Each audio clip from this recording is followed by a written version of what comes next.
Et c'est parti. Combien 5 secondes. Bon, alors Serge Guirao, j'ai bien prononcé le nom de famille ouais, parce que paraît-il que ça s'estropie assez facilement. Ah oui, c'est toujours Guirao, Guirao, enfin je sais pas, enfin GUI, Guy, alors Guirao. Alors tu es marocain, hein? On aurait pu croire que non. Non, Tu es pas né du au tout. Maroc.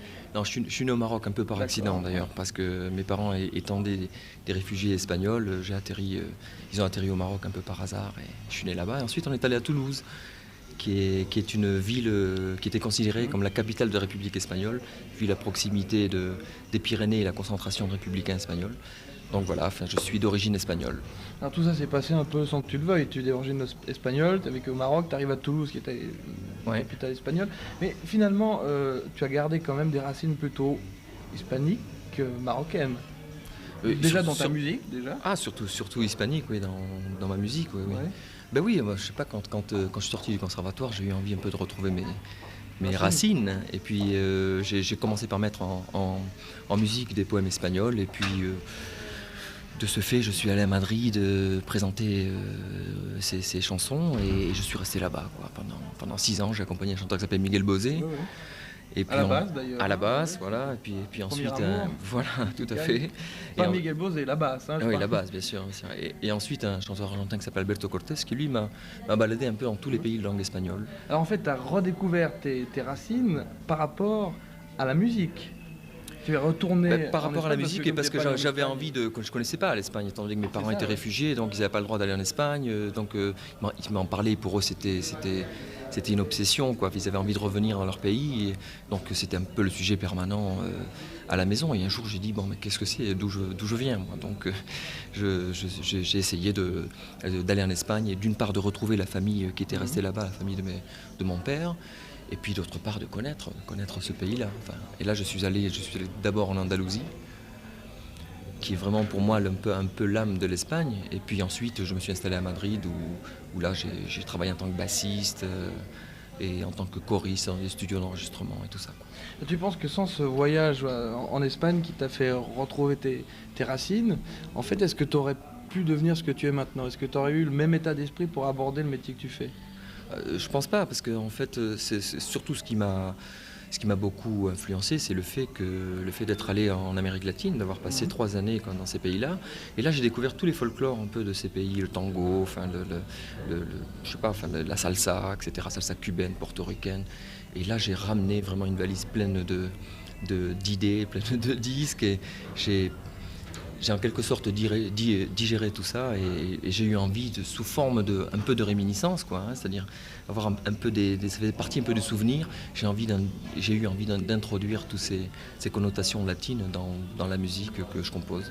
Cette valise est encore pleine, tu as encore pas mal de choses à en tirer, parce que c'est vrai que si on suit un petit peu les 45 tours qui sont sortis, ceux qu'on a entendus, il y a toujours quelque part cette petite consonance hispanique. Même si c'est une chanson qui n'est pas franchement de style espagnol, il y a quand même quelque chose qui revient inévitablement. Ça, c'est l'empreinte du compositeur. Je crois que j'ai un système harmonique qui est proche, quoi, du latin. C'est ça ou c'est complètement... Non, parce que quand je compose, surtout le dernier album qui s'appelle Passerelle, parce que vraiment j'ai essayé d'ouvrir des portes et d'aller dans tous les univers, quoi.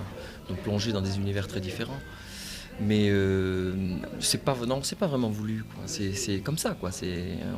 On fait que ce qu'on sait faire. Voilà. Mais oui, je sais pas, c'est un système harmonique. À chaque fois que je plaque, que je pose mes mains sur un clavier, je suis attiré par ce genre d'harmonie, quoi. Donc, on dit que les Espagnols ont le sang chaud, leur musique est assez rythmée. Est-ce que toi, t'as l'air plutôt très doux comme garçon, très sensible, et tes musiques s'en ressentent beaucoup. Elles sont toujours, même si elles sont un peu musclées, elles sont toujours très douces, elles coulent comme ça, elles sont apaisantes. Ah oui, c'est un peu la dualité, quoi, en fait. Moi, je suis d'origine latine. Enfin, j'ai aussi les deux côtés, quoi, hein. Enfin, Passerelle, c'est aussi ni tout noir ni tout blanc. C'est le yin et le yang. C'est un peu les forces contraires. Et moi, voilà, tout ça. Et un peu dans mes chansons, on retrouve un peu ces facettes, ces multiples facettes de chaque individu, quoi.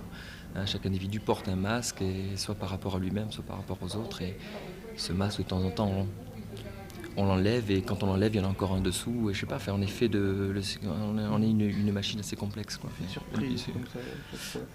Et tu parlais de Toulouse tout à l'heure, puisque tu habites encore Toulouse. Est-ce que, mis à part l'Espagne, Toulouse, on connaît Toulouse pour les musiciens connus maintenant qui en sont sortis. Est-ce que Toulouse, c'est une ville qui t'a aidé beaucoup aussi avec l'or comme ça? Toute ma base j'ai commencé par le conservatoire, donc apprendre un instrument, à jouer d'un instrument. Puis je crois que Toulouse, c'est une ville où il y a pas mal de studios d'enregistrement et les gens, tous les musiciens qui faisaient leurs petites maquettes dans leur coin comme ça se sont retrouvés au studio. Et moi, ça m'est arrivé de faire par exemple des chœurs dans les premiers disques de Jean-Pierre Madère. Émile Vandelmer est venu faire des chœurs sur mon disque. J'ai fait aussi. Tout ça, je crois ces gens-là au départ. Voilà, on se connaît depuis très longtemps. C'est vraiment une grande famille. Et puis le fait qu'il y ait eu des gens comme Cabrel, comme Nougaro, comme ça qui ont vraiment cartonné, ça a stimulé les gens, quoi, et ça leur donnait envie de bosser et d'aller beaucoup plus loin aussi. Quand tu revois Émile Vandelmer maintenant ou Jean-Pierre Madère, vous parlez de quoi maintenant que vous avez accédé à quelque chose de plus haut? On parle toujours des préoccupations qu'on a par rapport à... On parle toujours de Toulouse, de votre... On parle de tout, quoi. On parle de notre vie, du quotidien, et puis on parle de la musique. Non, je pense pas. Vous êtes pas étonné quand même de vous revoir là, on est content, mais bon, c'est je sais pas, c'est à force de travail, ça devient presque naturel, quoi, en fait. Que ça marche un peu, quelque part, c'est un peu normal, quoi. Bien Serge, on va écouter maintenant, on va voir aussi ton dernier 45 tours. Alors, puisque c'est un clip, je suppose que tu as peut-être quelques petites anecdotes à nous délivrer, puisqu'on va le voir. C'est un clip qui a été tourné en plein Paris. C'est disons, au petit jour, comme ça. On s'aperçoit que les gens vont faire les courses, comme ça, il y a une indifférence totale. Et petit à petit, j'ai une rencontre avec une petite fille. Et on se retrouve tous place des Abbesses, à Paris. Et là, il y a une espèce de communion, de fraternité entre des gens de toute race, quoi. Ça commence un peu comme il est 5h, Paris s'éveille. C'est un petit peu ça, c'est un petit peu ça. Puis petit à petit, la chaleur augmente. Et puis à la fin, ça finit. C'est une incitation à la danse et un message d'espoir et de fraternité, quoi. Eh ben, merci Serge, et puis à très bientôt. Merci à toi, ciao. Pourquoi est-ce que vous rigoliez derrière? Tu les entendais pas se marrer? Ouais. Je sais pas, on a dit des choses qu'il fallait pas. Ouais, moi j'interviewe Dominique, puis tu filmes.